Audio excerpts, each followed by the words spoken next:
Alumnos de las escuelas de Ticul, beneficiarios del programa Ver Bien para Aprender Mejor, visitaron el Sendero Jurásico de Chicxulub-Puerto, un compromiso cumplido del gobernador Mauricio Vila Dosal.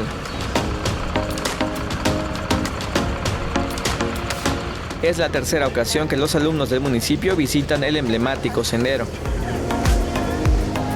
En la entrega de lentes del programa Ver Bien para Aprender Mejor, el gobernador se comprometió a llevar de excursión a los estudiantes. Allá nos prometió el gobernador un viaje y pues la semana pasada apenas recibimos la noticia de que ya iba a ser una realidad esa promesa.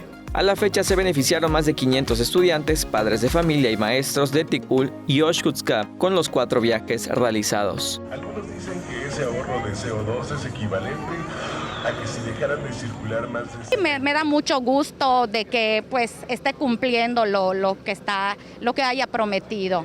De esta manera pues también está apoyando lo que es la educación de los alumnos.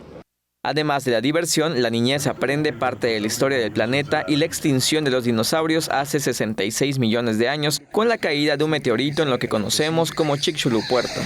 Y así se originó una extinción en cadena. La niñez recibió un paquete de alimentos e hidratación en todo momento.